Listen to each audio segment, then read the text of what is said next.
Good morning again. This is our second attempt to record this. So, we're on page 36 in The Mystery of History, Volume 4. We are looking at the French and Indian War today. And Caleb said, isn't that the 7 Years' War? And no, it's not, but what he did remember was that they were connected, and that's what Miss Hobar starts out with. Is she says, I'm going to finish the 7 Years' War with the story of the French and Indian War. They were two different wars, and they were fought in two different continents, but they had very intriguing connections, and they were undeniably related. And the connections involved George Washington. We're going to look at the table on our book below. One moment. And it shows who was fighting whom in the 7 Years' War. Okay, so opposing sides in the 7 Years' War. It says Prussia with Frederick II, or Frederick the Great, was fighting Austria. Hanover, which was a small German state, fighting Russia. Great Britain fighting Sweden. Okay, no, I think these are both... Hold on.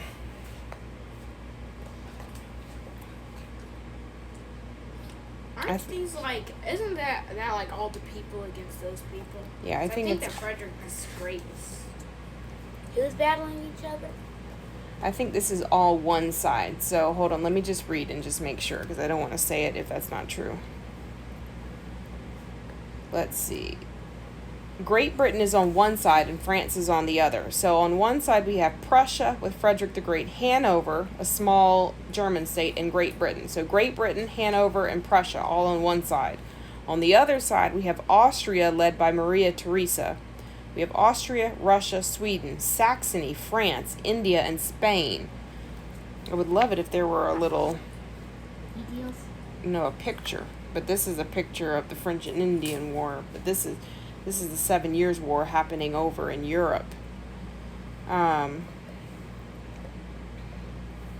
So Great Britain is on one side, France is on the other. These two nations were rivals, long-standing rivals, going way back to the days of William the Conqueror and the 100 Years' War with Joan of Arc. By taking different sides in the 7 Years' War, Great Britain and France were at odds again. And when both nations began shuttling immigrants to the 13 colonies, the North American soil seemed to become a new battleground. So they were both kind of forming colonies, or sending their people to colonies.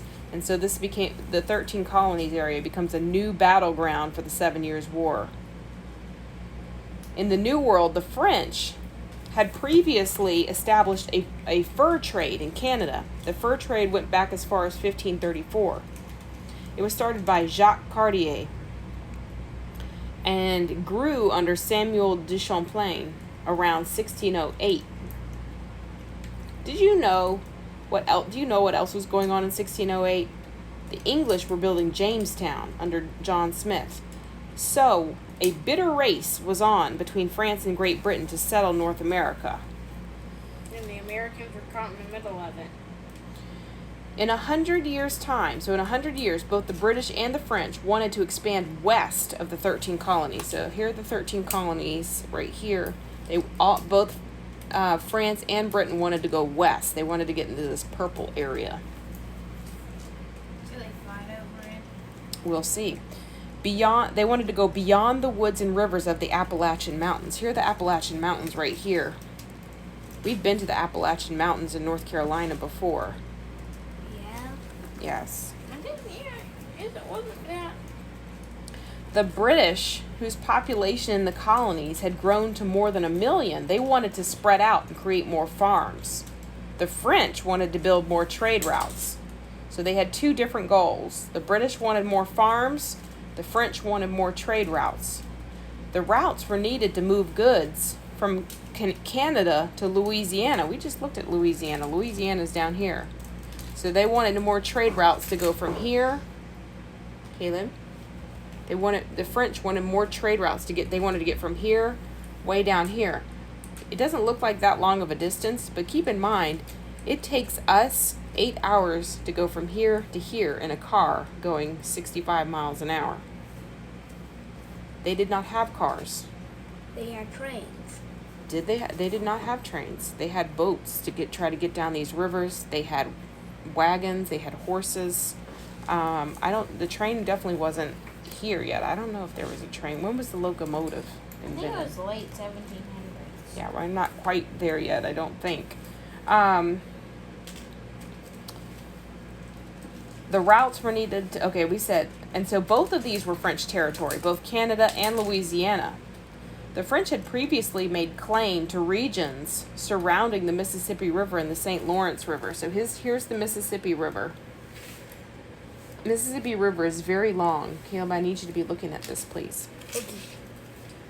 Here's the Mississippi River. Can anybody spot the St. Lawrence River?